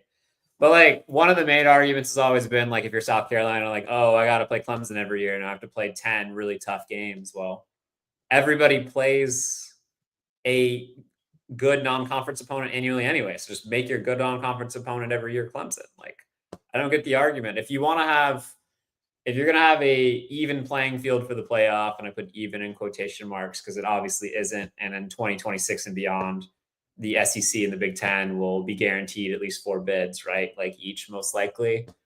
Then if you're going to say that those teams get auto bids because their leagues are so tough, then you got to make them at least play each other so you can find out who the 4 best teams are. These leagues are too big for you to only play 8 games. Like the SEC, like, has Georgia ever been to College Station? Like, I know they didn't go from like 2011 to like 2023, 2024. Right. They still, as members of the SEC, A&M has never been to Athens. Yeah, it's like how are we going to say one team is the best in a league, especially in a conference schedule where you only get 2 teams into the conference championship game and it's not like a bracket, without more of the teams playing each other, especially given some of the protected rivalries in the league that guarantee that some of those teams get even less of a chance to cross-pollinate. It's just not an even playing field. And if you're going to guarantee a league a certain amount of bids, like, you need to figure out a way to make sure those bids are going to the right teams. Yeah. All right. Quick update from Hoover. Ethan Walker, kids, has thrown 2 perfect innings to start against Tennessee. 6 batters faced, 6 batters down, 3 strikeouts. And Ethan Walker is a Max Wiener production. Ethan Walker, they lowered his arm angle, lefty. Guy's dealing right now. And if you'd have said to Jim Schlossnagle, hey, Ethan Walker's going to throw 2 perfect innings to start the game against Tennessee, you'd be like, oh, yeah, that's good stuff. That's good stuff. So we'll keep you updated on that. Hummer, what I want to ask you about the Stars and get your opinion on the mayhem we experienced last night in the NBA and the NHL. But what did you make of the Sean Miller hire? Texas? Sorry. Yeah. I thought it was, I think it was in line with what you come to expect from Chris Del Conte, who usually targets one of the best coaches available, somebody with a somewhat established pedigree. And he doesn't, I don't mean this in a bad way. Like, I don't think there's a lot of outside the box thinking from Chris Del Conte when it comes to these hires. And like, you don't have to think outside the box when you're the AD at Texas. You just go get the best guy for the job. Was Sean Miller the best guy in the country to take over the Texas job? I mean, I'll leave that up to other people, but he is somebody that for a very long time at a very prestigious basketball program, had Arizona in a very competitive position. Did he win a national championship? No, but it's also really difficult to win a national championship in basketball. It's way more luck than like college football is at the end of the day. Like you have to get hot at the right time in the tournament. But what he did was always have Arizona in position to have a top 4 seed for the most part. He made Xavier a lot better than it was in his time there, and obviously in his previous time there before he got to Arizona. So it's hard for me to fault the Sean Miller hire, somebody who's recruited at an elite level during his time at Baylor, somebody who's got his teams to the tournaments consistently, somebody who brings a bit of a stable voice into the building that Texas has really lacked for, like, in terms of an ability to recruit at an elite level, in terms of the ability to build a program, it's lacked. Like maybe since Rick Barnes left, given the degrees of success that the coaches that have followed him have had. Chris Beard was obviously very successful in a short time, but I agree with you. I think it goes back to like 2010. Like Rick Barnes' first half of his tenure at Texas was phenomenal. You know, it was TJ Ford. Well, hell, it was Chris Mim in that first Big 12 title in '99. And then it was, you know, PJ Tucker and that group, TJ Ford, the 03 Final Four, the 06 team that probably should have gone to the Final Four, the 08 team that went to the Elite Eight. Yeah. And then it got a little stale, and good for Rick Barnes to go to Tennessee and, you know, find it again. Because I think that's a really good example of like sometimes a really good coach can get a little stale. Like Rick Barnes did not stop being a good coach, but sometimes both sides need a divorce to put themselves in a better situation. And it obviously worked out really well for Rick Barnes. And I'm sure Tennessee fans are frustrated in the same way Texas fans were by the ceiling that he can occasionally hit as a coach. But like Texas had to reinvent itself, and it just took a little bit to find the right guy. Yeah. And Steve Patterson was a disaster, and, you know, told Rick Barnes, you can stay, but you got to get rid of your staff. You got to replace your staff. He's like, you know what? Let me make this real easy for you. That was that was one of the weirder press conferences I can ever remember, like the end of the Rick Barnes era there. Do you think you'll coach again? Yes. Sooner than you think. 4 days later, yeah, he was the head coach at Tennessee. What is Steve Patterson up to these days? I hear he's in Arizona. All right. I mean, he got fired from money in his career, so I'm not too worried about the guy. Yeah. But, man, well, he takes all the credit for NRG Stadium getting built, even though most of that credit probably should go to Oliver Luck, who is the head of the Houston Sports Commission. Steve Patterson was like the VP of something with the Texans. But yeah, let me ask you this, Hummer. And Texas has a base runner with one out in the bottom of the second. Tommy Farmer, the fourth, is on base with one out. And Will Gasparino, who is 5 for 38. That's not good, Hummer. I'm not good at math.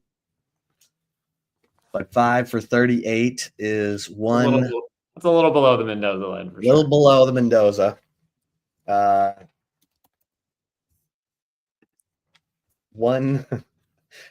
He's batting 137 in his last 38 at bats. But hey, no time like the present to get, a streak starts with one.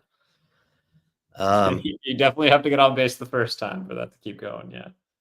Well, let me ask you about the Stars, because I know you're a Dallas Stars guy. Last night, I'm watching that game, and Edmonton's just skating circles around the Stars for the first two periods. I love playoff hockey because you see the urgency. It's like playoff NBA basketball. Guys are finally playing defense. They're rebounding. They're doing the little things. Playoff hockey's the best. Everybody's hitting and getting after the puck. And they're down 3-1. And I tell my wife, I'm like, man, this is not good. These guys look a step off, and Edmonton looks like they're in fast forward. And then the power play hits in the third period. And who else but Miro Haskinen, who I thought was interesting. The coach of the Stars after the game said Miro Haskinen is our Connor McDavid, and Mikko Rantanen is our Draisaitl. And those guys had their fingerprints all over that 5-0 third period for the Stars, who come back and win it 6-3, Hummer. 3 power play goals in the span of 6 minutes in the third period for the Stars. It was awesome. I mean, Edmonton's had a problem stopping people on the power play all season and all postseason, and they essentially, I think they gave Dallas they committed 3 penalties within the first 8 minutes of the third period. And if you're trying to hold a lead, something that Edmonton struggled to do at times this season, the worst way to do that is putting Dallas in the power play over and over and over again. And the Stars converted. And I mean, Dallas Stars playoff hockey is one of the more electric atmospheres you'll ever be in. That place gets loud at the AAC, and it looked like it was rocking on Saturday. And I agree. You're talking about the best player in the world and Connor McDavid on the Edmonton Oilers. Well, Mikko Rantanen and a couple other Dallas Stars have been the best players in the postseason. And I think Edmonton, if you're going to figure out a way to win the series for Canada. And by the way, the whole Canada, I don't think people talk enough about the fact that Canada hasn't won a Stanley Cup since 1993. There are 7 Canadian teams. So essentially a fourth of the league every year. They haven't won a cup since 1993. I think those odds 30 are years.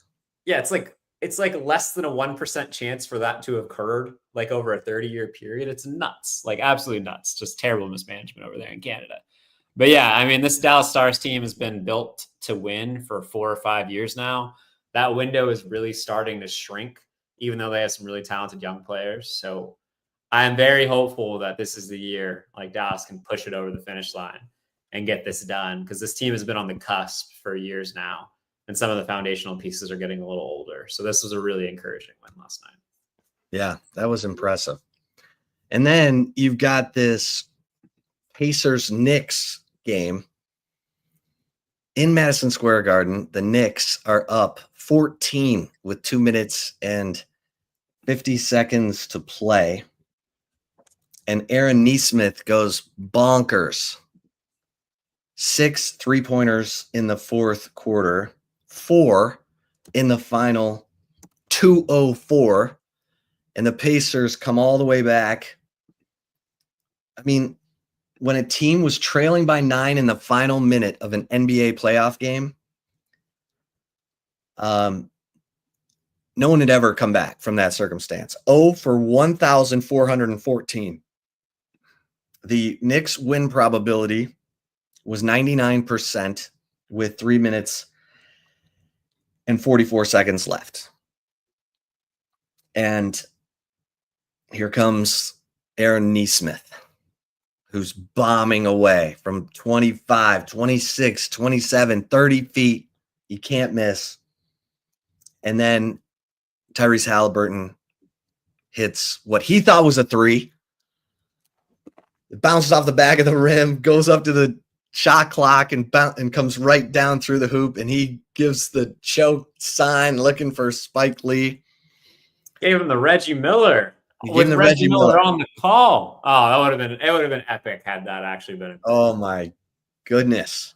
And I love Halliburton after the game. He's like, because his foot was on the line, so it was only a 2. Yeah. So obviously they had to go play 5 more minutes. Halliburton said after the game, if I'd have known my foot was on the line, I would not have done that. He's like, now I've probably, you won't see me do that again, which I thought was candid and probably wise. You don't want to. Yeah, that's the wrong city to piss off. Right. Oh yeah, you don't want to have New York on your back like that. No.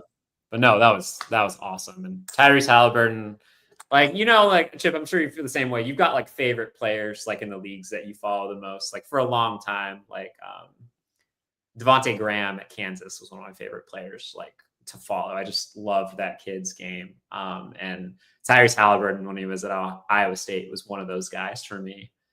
He's just so fun to watch. He does everything well. He opens up the game for his team. He sets everybody up, and he's really developed into one of the more impressive scorers in the league too, like off the dribble, which is something he really did earlier in his career. He struggled to create he's got a janky looking shot at the end of the year, right? Yeah, it's like it looks broke as hell, but he's turned into a 40+% 3-point shooter.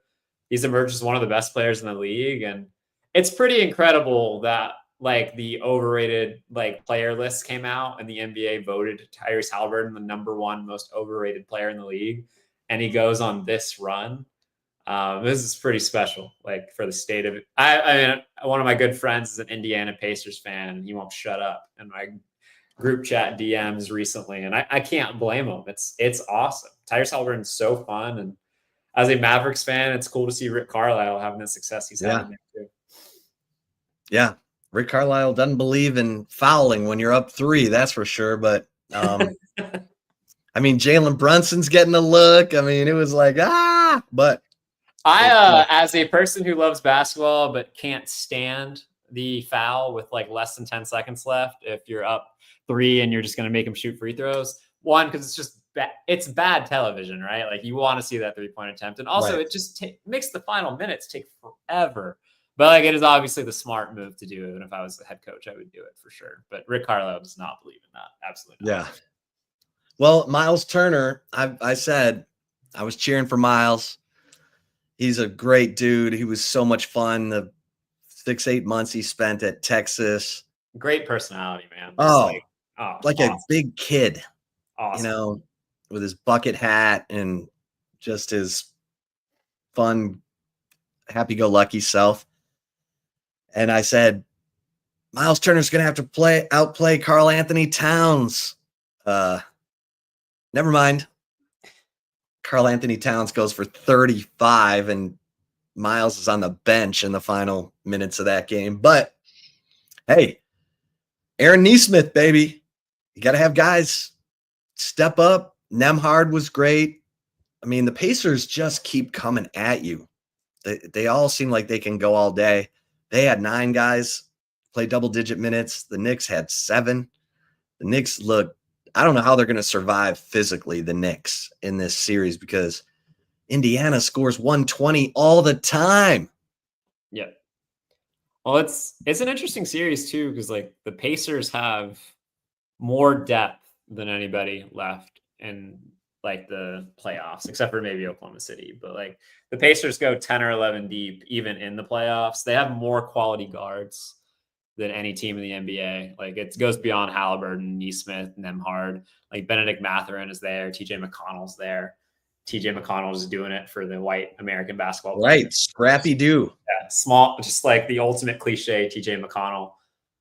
In New York, like when Mitchell Robinson's not healthy, they really played just 6 players. So like they try to slow it down, and Indiana wants to go as fast as possible. So it's a fascinating series, and like that was not what New York needed for its legs the rest of the series, to have to play a game like that to open it up instead of winning easily when they should have.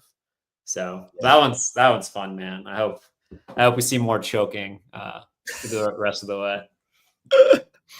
No doubt. All right, let me get a couple mentions in here. The Sleep Cycle Center. Guys, if you're snoring, it's more than just annoying to the person next to you. It could be a sign of a serious health risk. So go to sleepcyclecenters.com. They got 2 locations here in Austin, in Lakeway, in the Arboretum. Our man, Dr. Chad, he's committed his life to treating sleep apnea because it killed his dad at the age of 60. He never wants anyone else to have to experience that. He's got the best technology for testing, all the remedies.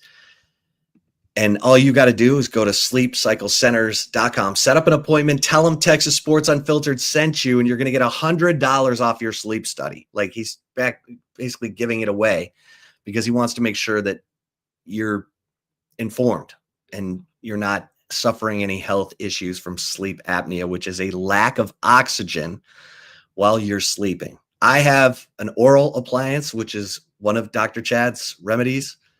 Holds my lower jaw open when I sleep, and it's like a mouth guard. You pop it in, go to sleep, wake up, you're all good. You're rested. Go to sleepcyclecenters.com. Tell them Texas Sports Unfiltered sent you, and Cover 3. Set up your brunch plans for the weekend, or go in and watch the Texas softball team tonight. We are in super regional play for Texas softball. They got their hands full against Clemson, which actually has like the balance that Texas has. They got good pitching. They hit. ESPN2, head over to Cover 3 tonight. Check it out. Make some brunch plans on the weekend. The do-it-yourself Bloody Mary Bar, Cover 3 Anderson, Cover 3 Round Rock, and Cover 2 at 183 in Lake Creek. And McCall Custom Homes, if you're ready for a little renovation to a bathroom, a kitchen, some extended outdoor space, Mike McCall. He's going to make sure that you get exactly what you want at a fair price. Just go to McCall Custom Homes, ATX.com. Set up an appointment and get that house exactly the way you want it, because McCall Custom Homes is all about adding value to your house. And AV Consultations, Tom McKay. All you got to do is call 255-8678 when you're ready for the big screen of your dreams. Surround sound, surveillance, electronic shades, new lighting. Tom and his crew will bring everything to you. You just call 255-8678. All right, Hummer. Baseball update. Texas baseball leads 1-0 in the middle of the third. Ethan Walker. He has thrown 3 perfect. Oh, no. Sorry. He hit a batsman. It's not perfect anymore, but 3 scoreless, hitless innings, 3 strikeouts, 3 up, 3 down in the first 3 innings.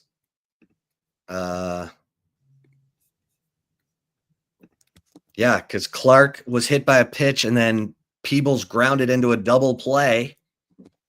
And then Ethan Walker got a fly out. So Ethan Walker came into this game with 6.2 innings pitched. In his first start, he's gone 3 scoreless, hitless innings.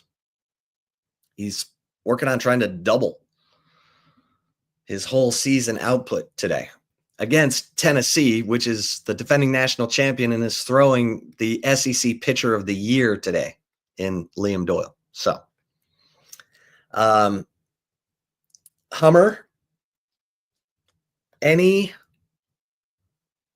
you're working on or we can help you promote over at 24/7 Sports? Yeah, I just published a piece today on kind of some numbers regarding the transfer portal and elite recruits. I'd be curious, Chip, if you wanted to guess, like 4-star recruits, right, since 2018 when the transfer portal opened, what percentage of those would you say have transferred in their careers?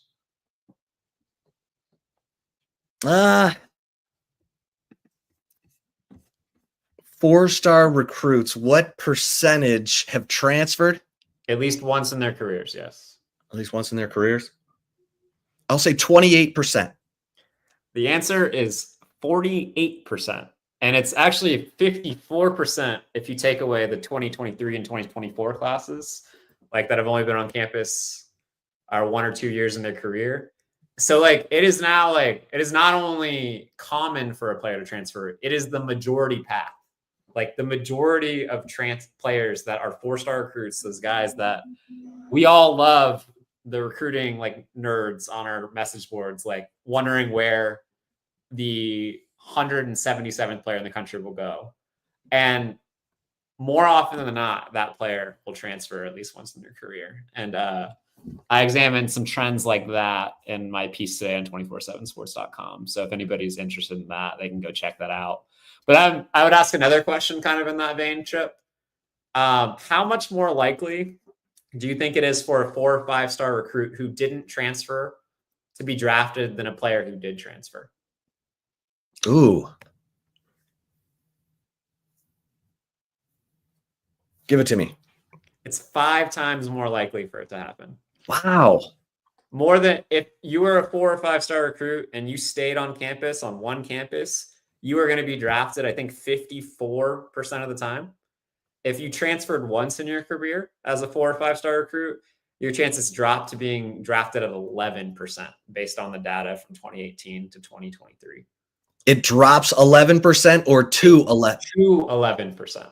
Only 11% of players who have transferred. Like, keep in mind, these are like the best of the best recruits, 4 and 5-star recruits, were drafted from the 2018 class to the 2022 class. So the time the transfer portal existed through the 2022 class, the last class that was eligible to go to the draft. So only 11% of transfers that were in those kind of classes and were 4 or 5-star recruits were drafted. Wow. So it's a pretty, I mean, not surprising when you think about it. Like, obviously most people transfer for a reason, unless like you're a team like, let's say, a Texas that can manage to recruit a player from another roster who you might want and might not have a reason to leave other than the opportunities that Texas could present. Like, you're just not going to get drafted very often because you're usually leaving your school for a reason. Well, NIL came into effect in 2021. 21. Yep. What impact do you think NIL has had on those numbers? I don't think it's had a significant impact outside of the players who were drafted that were transfers. Like, I think about USC, for example, right? So in this story, I considered, like, I listed the schools that have produced multiple transfers that were 4 and 5-star recruits at one point in their careers and still had them be drafted, right? So USC had 5 of those players. They were the #1 team in terms of producing former blue chip recruits who transferred to them. Like Jordan Addison. Yes, but like, that's the thing. Like, their draft picks were Jordan Addison, the Blintikov winner, Caleb Williams, 5-star recruit, true freshman All-American, Keontae Ingram, who had a ton of production at Texas before he went to USC and was very successful there. Woody Marks, another guy like Keontae Ingram, had a ton of success at Mississippi State before going to USC. And then Marshawn Lloyd, same situation, was a high recruit, very successful at South Carolina as a running back, and then he went to USC. I'm not saying USC didn't develop those guys, but those guys went to USC for a reason, and it doesn't start with like it doesn't start with like coach. It doesn't start with like something like culture. It usually started with a $sign, right? Like, you're not going to a program like that and leaving a program that you've been successful at without a reason to, for the majority of those cases. And that's where it had the effect. Like, occasionally you will have a very highly successful former blue chip recruit transfer, but they're usually going to go to another school that's paying them to do so. Like a Walter Nolan. Like a Walter Nolan, yes. Like a Walter Nolan, like a Jordan Addison, like Texas. A.D. Mitchell. Like Matthew Golden, like, to be frank, like, that's another Matt example. Golden. Yeah, like, those are the type of guys who get drafted and transfer. Like, they are usually established players at their previous stops, but they're getting paid to go elsewhere. Yeah. Yeah, man. I was just thinking about Isaiah Bond, because Bond is radioactive right now. I don't know when he becomes non-radioactive. Is it closer to camp, or does he just get passed on completely? I've had a lot of people say that he's getting bad advice. He doesn't have an established agent.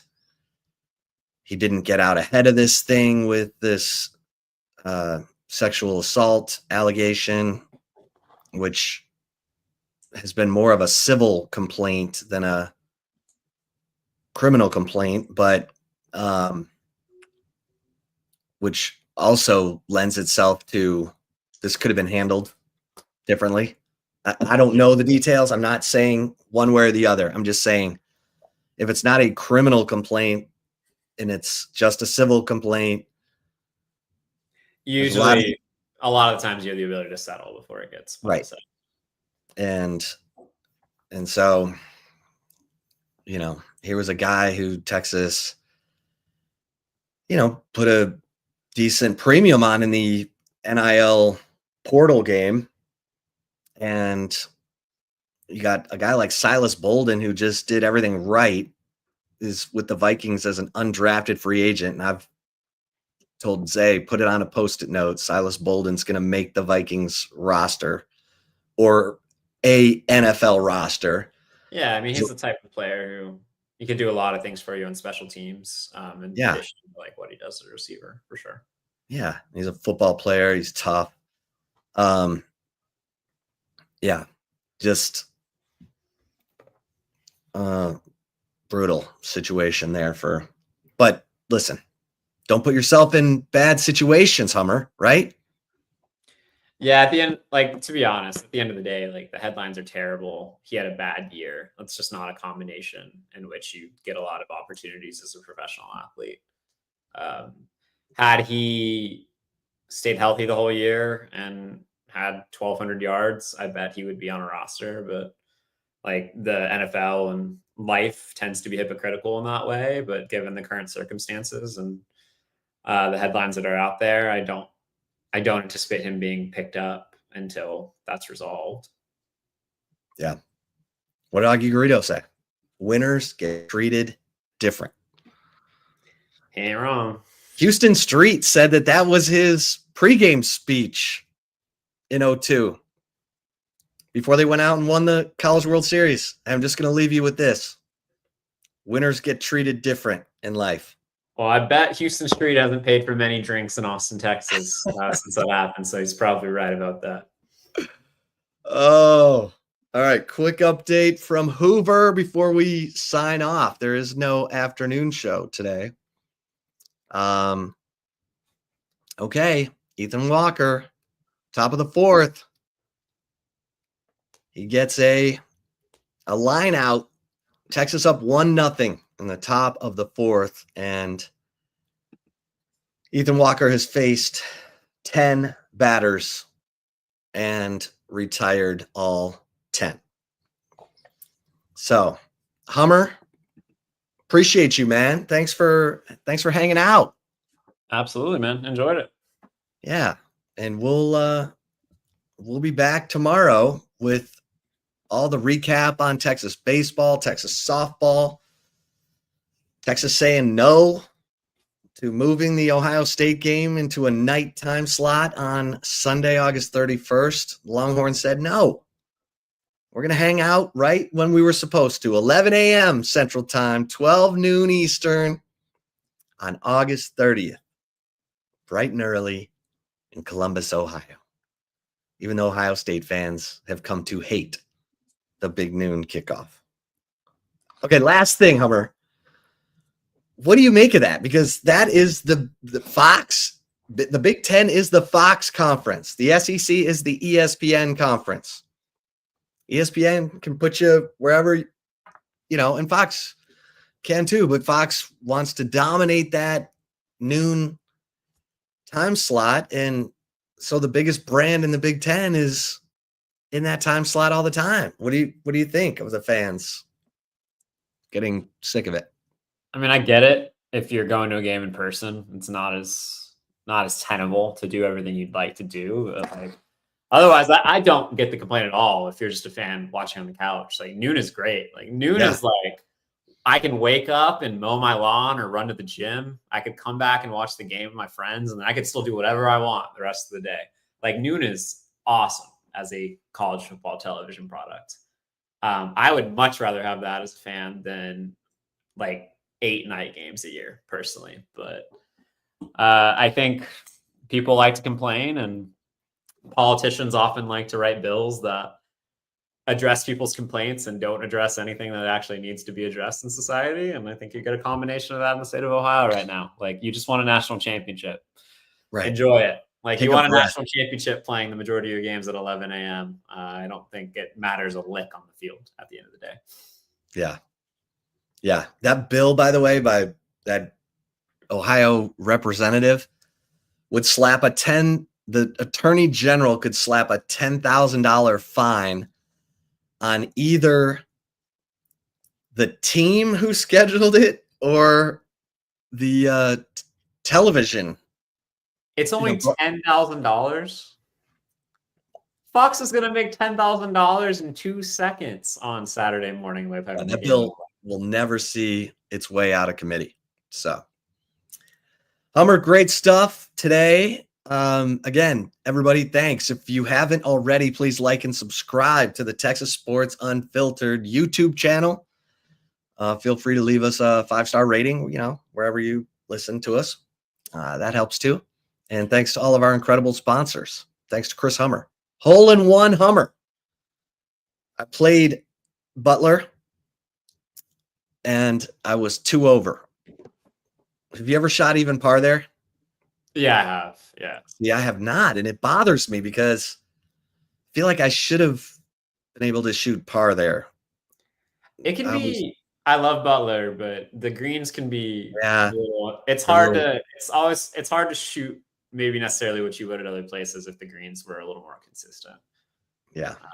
But yeah, I've never shot under par at Butler. I've always felt like I should have been able to, so I do understand that. All right, brother. All right, man. Thanks, everybody. Let's do it again tomorrow. Thanks.